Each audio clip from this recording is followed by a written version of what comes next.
Coronavírus, o que você precisa saber e fazer. Para se prevenir, lave bem as mãos com água e sabão ou use álcool em gel. Ao tossir ou espirrar, cubra nariz e boca com o braço e não com as mãos. Mantenha os ambientes ventilados e evite aglomerações.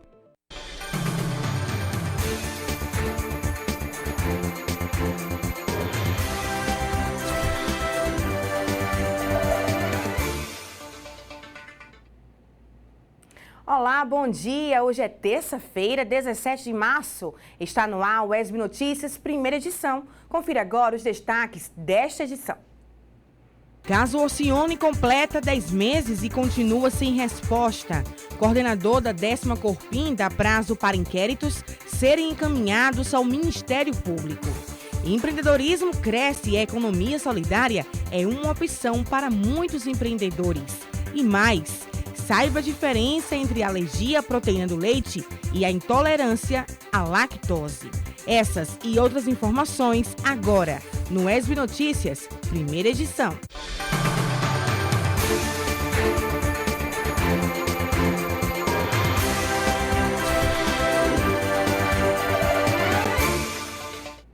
Seja muito bem-vindo ao UESB Notícias. A partir de agora, informação, formação e conhecimento na tela da TV UESB.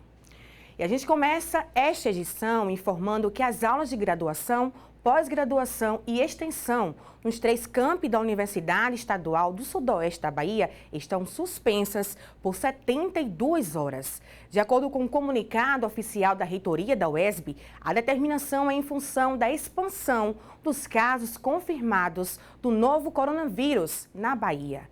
Também está determinada a realização de reunião emergencial do Conselho Universitário para o dia 19 de março para tratar as condições de funcionamento das atividades acadêmicas e administrativas da UESB a partir do dia 20 de março. E olha só, gente, as escolas e universidades particulares de Vitória da Conquista, assim também como a Câmara de Vereadores, também suspenderam as atividades em outras cidades também. A repórter Joana Rocha traz as informações. Boa tarde, Joana.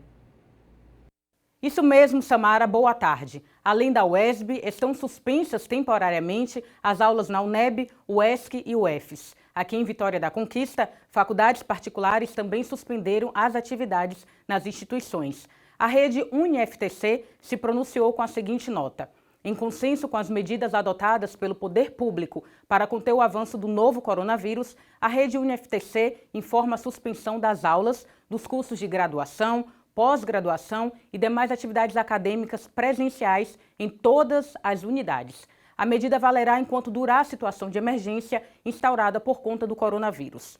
A FAINOL também emitiu um comunicado dizendo que, mesmo não tendo nenhum caso suspeito ou confirmado do Covid-19 entre seus alunos, professores, funcionários, colaboradores e ocupantes de cargos de gestão, resolvem, em caráter preventivo e visando colaborar com a saúde pública, em especial da comunidade acadêmica, suspender as aulas a partir de hoje até o dia 21 de março, sábado. Ontem, o prefeito Esdras Guzmão emitiu um decreto suspendendo algumas atividades na cidade e na zona rural. Então, a partir de amanhã, 18 de março, em Vitória da Conquista, todas as escolas da rede municipal de ensino e de estabelecimentos privados de ensino que atuam no município, incluindo universidades e faculdades particulares, terão as aulas suspensas por um período de 15 dias que poderão ser prorrogáveis. A Câmara de Vereadores do município também vai suspender as sessões a partir de amanhã. Vale lembrar que o governo do estado determinou a suspensão das aulas por 30 dias na rede estadual de ensino em Salvador, Feira de Santana e Porto Seguro, cidades que registraram casos de coronavírus, já a partir de hoje. O governo ainda não se pronunciou sobre os casos que surgiram na cidade de Prado. Até o momento, a Bahia registra 13 casos confirmados do Covid-19. 4 em Salvador, 5 em Feira de Santana, 3 em Porto Seguro e este hoje em Prado. Reforçamos, Vitória da Conquista não possui nenhum caso confirmado de Covid-19. Samara, volto com você ao estúdio. Muito obrigada, Joana. E o coordenador da 10ª Corpim dá prazo para inquéritos do caso Orcione Júnior serem encaminhados ao Ministério Público até o dia 20 de março de 2020. Confira agora a reportagem de Joana Rocha e Paulo Calete. 20 de março. Esse é o prazo dado pelo coordenador da 10ª Corpim, a Corregedoria Regional de Polícia do Interior, para que os inquéritos do caso Orcione Júnior sejam encaminhados da Delegacia Especializada de Atendimento à Mulher, a DEAN, até o Ministério Público. Houve uma dificuldade de administração com relação à delegacia, houve a dificuldade de dar vazão a esse procedimento, mas chamamos a delegada, conversei com a delegada, perguntei se havia necessidade de determinar que outro delegado ou outra delegada de outra delegacia viesse executar esse serviço.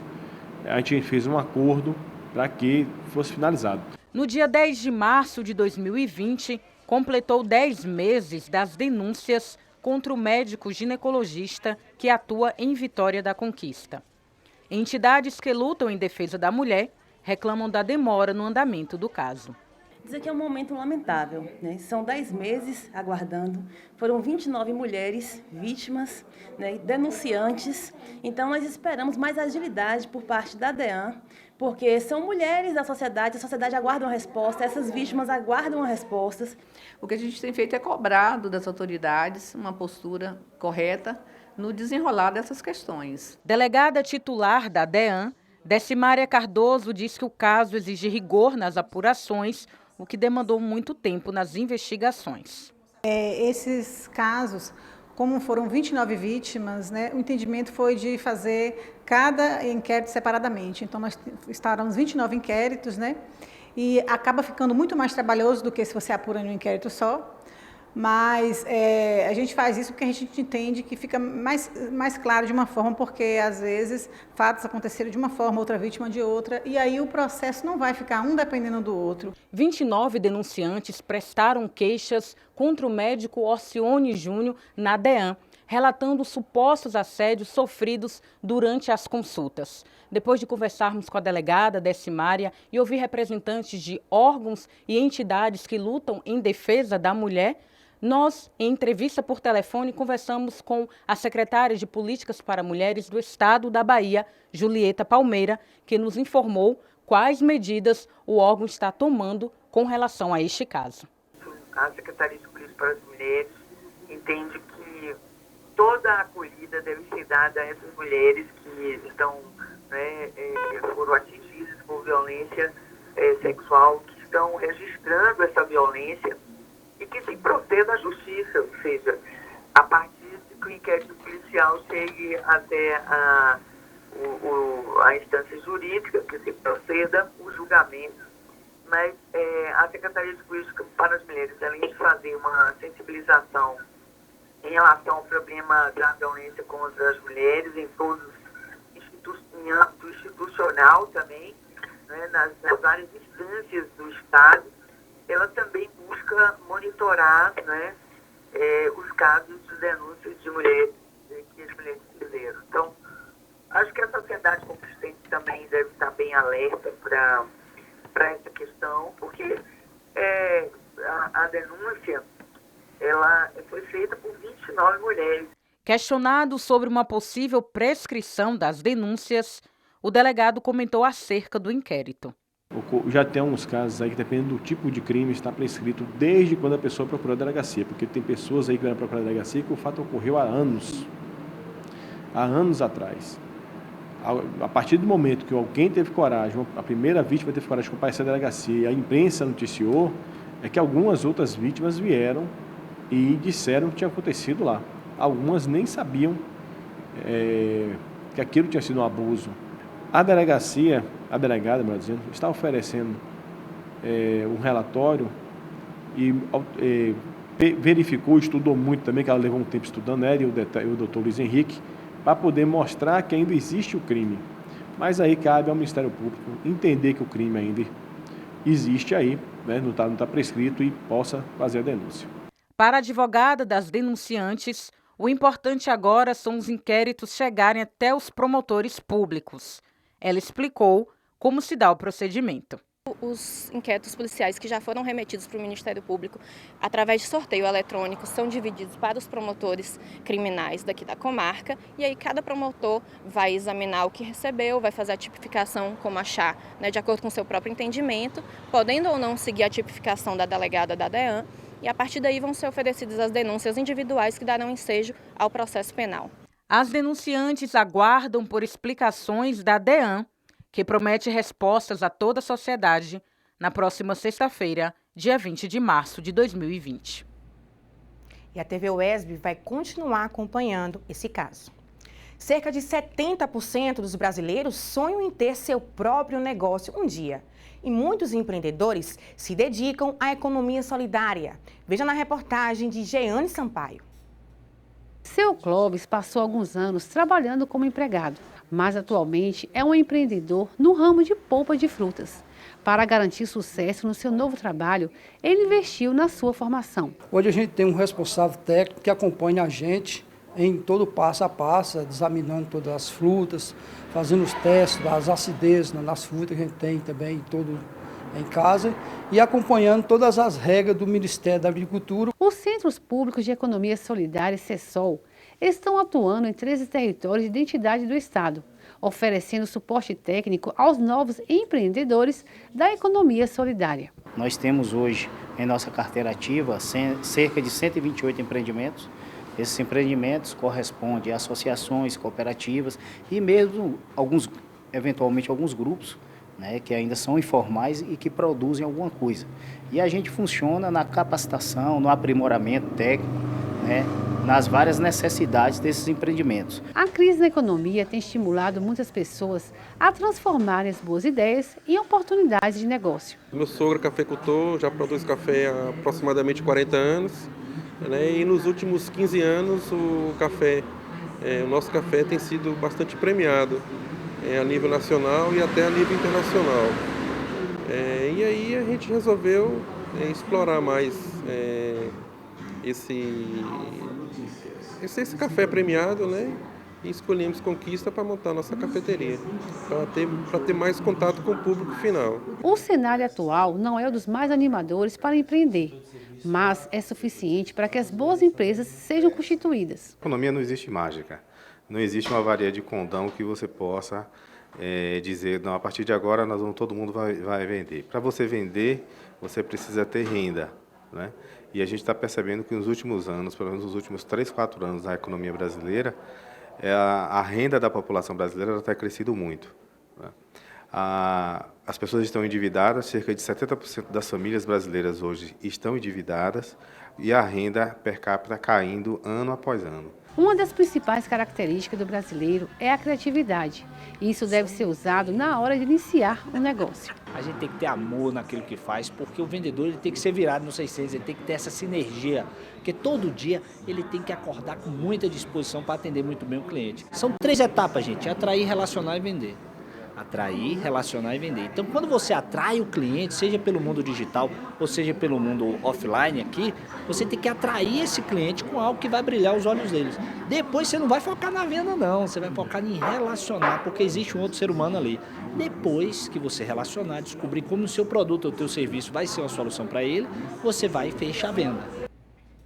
Tá aí dicas importantes. E agora chegou a hora de conferir no mapa como é que fica o tempo para Vitória da Conquista e outras cidades da região.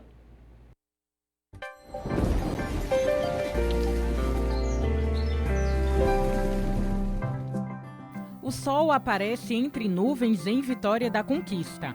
A terça-feira segue nublada na cidade. Os termômetros registram a mínima de 17 graus e a máxima de 29. Veja agora a previsão para outras cidades da região. O sol aparece embrumado, mas o dia segue nublado. Não deve chover. A mínima é de 21 e a máxima de 34 graus. Céu parcialmente nublado em Itambé. Os termômetros na cidade variam entre 21 e 31 graus. Em Jequié, sol e diminuição de nuvens à tarde. Noite com pouca nebulosidade. Os termômetros variam entre 20 e 35 graus. E no próximo bloco, uma entrevista com Andy Graciele, ela que é estudante de cinema e vai falar com a gente sobre o papel da mulher no cinema. Agora são 12 horas e 8 minutos, a gente volta já.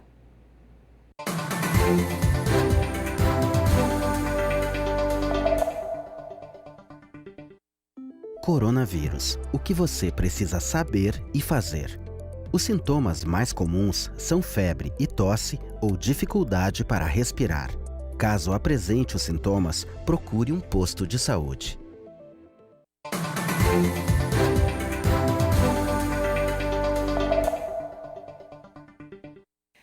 Estamos de volta com o ESB Notícias e olha só, vamos dar continuidade à nossa série de entrevistas com mulheres que fazem a diferença em diversos segmentos. Hoje, o assunto é mulher no cinema e eu recebo aqui a Andy Graciele, que é estudante de cinema aqui da UESB de Vitória da Conquista e também ela é diretora da Casa Azul Teatro Escola. Seja muito bem-vinda. Boa tarde, Andy. Obrigada, boa tarde. Obrigada pelo convite. Andy, primeiro vamos começar falando um pouquinho sobre a sua paixão pelo cinema, né? Eu imagino que começou bem cedo. Sempre assim, né? Que eu pude ir ao cinema, porque também quando eu era criança o cinema não era muito difundido, mas sempre gostei de ir ao cinema e também estudar, pesquisar sobre o cinema. E aí vim escolher a faculdade como segundo curso, né, aqui em Conquista. Em Conquista. E hoje está cursando cinema aqui na UESB. Sim, já estou na reta final aí do curso de cinema e audiovisual. Como é que você vê a participação da mulher no cinema? Maravilha. Bom, a mulher no cinema pode estar em vários lugares, né? Ela pode estar, por exemplo, na plateia. A gente tem estudos dos Estados Unidos que indicam que mais da metade da plateia normalmente é de mulheres, né, nos cinemas. Ela pode estar na crítica cinematográfica, pode estar na teoria aqui na universidade teorizando sobre cinema, pode estar nos órgãos de regulação pública. Mas tem dois lugares muito importantes que a mulher está no cinema, que é na produção audiovisual e na tela, sendo retratada nos filmes e nas obras. Você acha que esse papel de direção, de produção, ainda é pouco ocupado por mulheres? Sim, não só eu acho, como tem estudos desenvolvidos pela Ancine, né? Agora parou um pouco, esses estudos pararam um pouco, mas até 2018 vinham sendo publicados estudos que indicavam percentualmente que a participação da mulher na produção audiovisual, principalmente nas funções criativas, é muito pequena. Quando a gente fala funções criativas, eu estou falando de direção, de roteiro, de produção executiva, de fotografia, né? São as funções principais e criativas do cinema. Estudos da Ancine indicam que, por exemplo, nos filmes lançados em 2016, a participação da mulher na direção, por exemplo, ficou por volta de 20% dos filmes lançados. Na direção de fotografia, não passa de 10%, historicamente. Enfim, vários dados, né? No roteiro varia de 25% a 30%. Vários dados indicam que a participação da mulher ainda é muito pequena nas funções criativas e funções de liderança dentro da produção audiovisual. Aqui no Brasil, o que é que você acha que deveria ser feito para incentivar que as mulheres estejam cada vez mais, né, à frente dessas produções, uma vez que o Brasil produz grandes filmes, né, não só esses comerciais, mas a gente observa que nos festivais de cinema que acontecem nas cidades. Uhum. A produção audiovisual brasileira tem crescido muito e tem crescido não só em quantidade como em qualidade. E me parece que a participação feminina nos filmes que têm sido premiados e que têm sido reconhecidos como filmes de qualidade é uma participação muito significativa, o que demonstra que mulheres participando, né, de cada vez mais filmes pode, inclusive, elevar a qualidade cinematográfica e, mais que isso, elevar a representatividade da figura feminina na tela, porque os estudos indicam, e a gente também sabe, né, pela nossa própria experiência como espectadores, que quando existem mulheres nas funções criativas da produção audiovisual, a forma como as mulheres são retratadas na tela também muda, porque historicamente, isso também existem estatísticas para mostrar isso, a mulher no cinema como personagem, poucos filmes ela está como protagonista, a maioria dos protagonistas são homens, a maioria dos papéis relevantes com falas são ocupados por homens, então as mulheres aparecem na tela numa função normalmente menor, às vezes os personagens femininos não têm nem nome, quando tem nome elas não conversam entre si, quando elas conversam entre si, elas conversam sobre outros homens, não conversam sobre outros aspectos da vida. Então vários indicadores demonstram que a mulher participando da produção audiovisual de forma mais efetiva, isso vai mudar também a forma como a mulher é representada na tela. E isso se tratando do cinema, que é um meio tão poderoso de simbolizar, né, as questões da sociedade, um meio tão poderoso de mudar o imaginário coletivo, é muito importante que a mulher seja representada adequadamente na tela, né? Então, daí a importância também de ter mais mulheres na produção. Na produção. Ô Indy, fala um pouquinho para mim a respeito do documentário, né? Documentário brasileiro Democracia em Vertigem, que recentemente foi indicado ao Oscar, e Petra Costa esteve lá participando da cerimônia. Como é que você vê essa indicação, né? Uma mulher brasileira numa cerimônia tão importante como é o Oscar do cinema, né? A indicação de Democracia em Vertigem para a premiação de documentário, especificamente no Oscar, foi muito relevante por vários motivos, né? Por ser um filme que trata desse tema tão relevante, que foi o golpe de 2016, por outros motivos vários, inclusive a qualidade do filme, mas também, como você disse, por ser uma cineasta mulher brasileira, representando, né, nosso país na maior premiação do cinema mundial.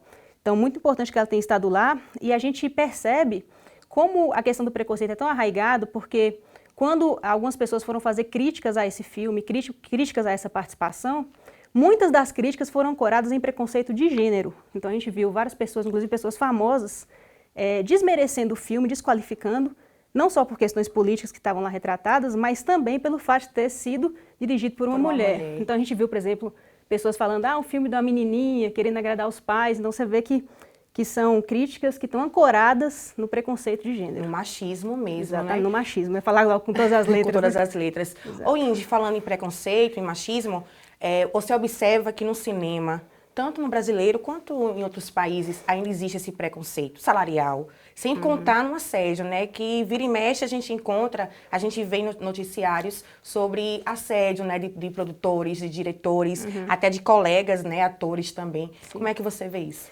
O assédio, às vezes, ele é escancarado, como é o exemplo, né, do Harvey Weinstein lá nos Estados Unidos, o produtor da Miramax, que foi acusado de abuso sexual, de estupro e de assédio de várias pessoas durante vários anos. Então, às vezes o assédio é explícito, mas às vezes também o assédio e o preconceito é velado. Então, o fato das mulheres, às vezes, não conseguirem alcançar essas funções de comando, essas funções criativas, de terem suas ideias e suas falas, às vezes, diminuídas, né, veladamente, isso também é uma forma de preconceito e de cercear o acesso das mulheres a esse lugar tão importante que é o lugar da produção audiovisual. Então a gente tem que ficar, é importante você ter falado isso, porque a gente fica atento não só às formas escancaradas de abuso e assédio, é claro que essas são muito importantes de serem coibidas, né? Mas também às vezes está tão arraigado na nossa prática cotidiana, aqui por exemplo na faculdade, nos sets de filmagem, nos locais de produção, que às vezes passa velado, mas o resultado a gente vê na tela, a gente vê nas estatísticas da Ancine, etc. Ô Indy, como é que a sociedade ela pode ajudar a mulher que tem desejo, que tem vocação para estar à frente de uma produção cinematográfica, a estudar cinema também, a ser atriz, se assim ela quiser?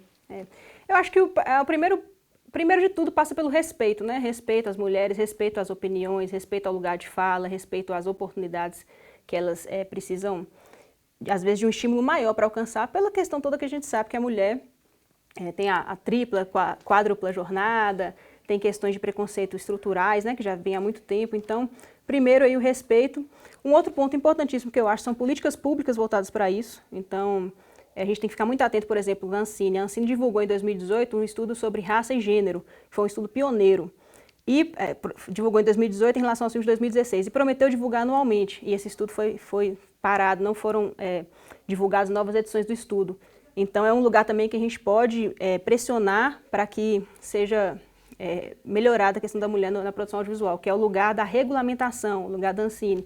Aqui na universidade, por exemplo, a gente sabe que mais ou menos a metade dos estudantes do curso de cinema são de mulheres e a metade de homens, mas a gente pode fazer também um estudo de como essas pessoas estão saindo da faculdade, que tipo de trabalho de conclusão de curso que elas estão fazendo, se as mulheres estão indo para a produção audiovisual, se elas estão ficando num papel secundário, né, nos projetos de finalização. Enfim, em vários âmbitos a gente pode ficar atento e promover mudanças em relação a isso. Essa iniciativa, por exemplo, da Rádio UESB, TV UESB, né, do canal, de discutir os temas relevantes, né, em relação ao feminino, a situação da mulher na sociedade, já é, por exemplo, uma iniciativa muito importante, porque não há como a gente mudar enquanto a gente não discutir sobre isso. O primeiro passo, eu acho, é estatísticas, discussões, para que a gente possa formular políticas e soluções para melhorar a situação. Concordo, Indy. E para finalizar, eu gostaria que você deixasse uma mensagem para a mulher que está assistindo agora e tem esse desejo de estar inserida no mundo do cinema? Olha aí, várias mensagens eu poderia deixar, mas uma que eu, né, como estudante de cinema e audiovisual, como realizadora audiovisual aqui de Conquista, eu conclamo a todos, né, para que sejamos atentas a esses pequenos abusos, pequenas coerções. E também quero deixar a dica aí, né, o curso de cinema e audiovisual da UESB é um lugar que a gente já ocupa bastante espaço, mas podemos ocupar ainda mais e ainda de forma cada vez mais relevante. Então, posso convidar a todos, né, para virem conhecer os espaços da UESB e ocupar esses espaços, não só como alunos, mas como professores em cargos de direção. Eu acho que a gente pode ir por esse caminho aí. Andy, muito obrigada pela sua participação e sucesso na sua carreira. Obrigada a você. E no próximo bloco tem mais informação e conteúdos de qualidade para você. O intervalo é rapidinho.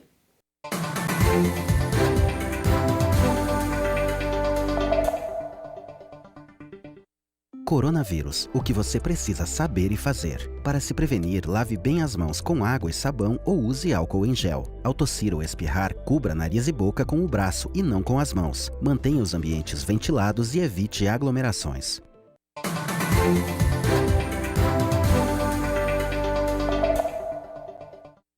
Em Bom Jesus da Lapa, o Rio São Francisco, o Velho Chico, subiu 7 metros nas últimas semanas. Você confere agora no material colaborativo da Web TV de Bom Jesus.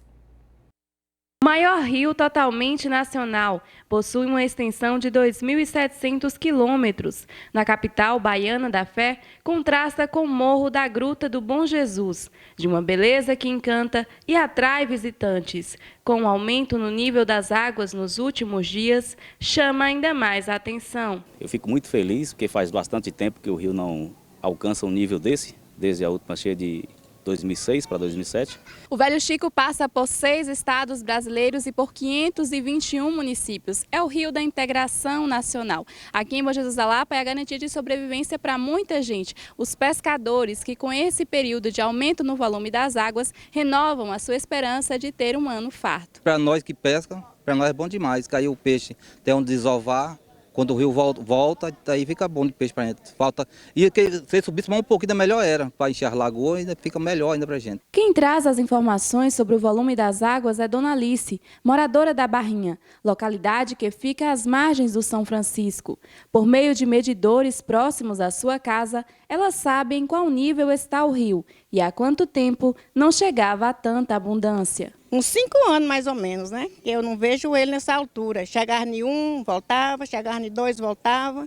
E agora ele sustentou e está dando em 7. Ninguém sabe até quando vai, né? Só Deus. Mesmo com a trégua das chuvas em Minas Gerais, local da nascente do rio, e com a tendência das águas baixarem, a Defesa Civil do município alerta a população para que tenha cuidados. Então a gente pede encarecidamente aos romeiros, aos visitantes que venham visitar Bom Jesus da Lapa nesse período, que tenham o máximo de cuidado com a margem ali do rio, porque o rio está muito caudaloso, o rio está muito cheio, a correnteza está muito forte, e se for adentrar em algum barco, não deixar de utilizar o colete salva-vidas, que é imprescindível a utilização do colete. Em seu pequeno barco, seu Gilmar navega apenas nas proximidades das margens. Ele conhece os perigos das cheias do Velho Chico, mas se sente abençoado por nascer e viver perto dele. Então, a coisa a gente não tem nem assim, o que mesmo explicar. Não tem, não. É uma coisa mesmo dada por Deus. É um privilégio mesmo, perdão. E você sabe qual a diferença entre alergia à proteína do leite e intolerância à lactose? Vamos descobrir agora na reportagem a seguir.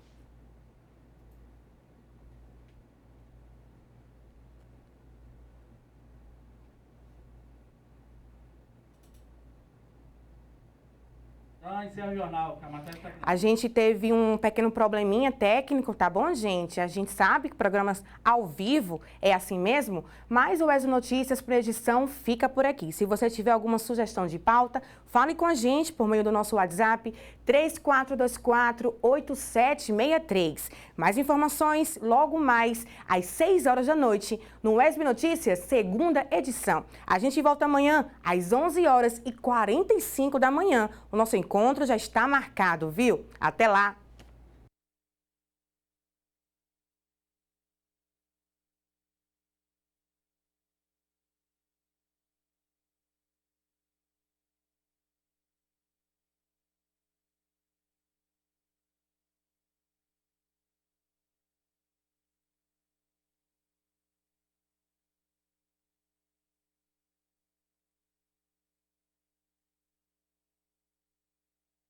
índio branco mestiço negro, com ginga, com graça, na raça, que acorda, trabalha, de nascença, de coração, de exatas, de humanas, na praia, montanha, com sol e chuva do gueto, da pista, com fé, que pede e agradece. As mina, os mano, as mona, diverso. Aqui é Bahia, aqui é respeito. Coronavírus. O que você precisa saber e fazer? Os sintomas mais comuns são febre e tosse ou dificuldade para respirar. Caso apresente os sintomas, procure um posto de saúde.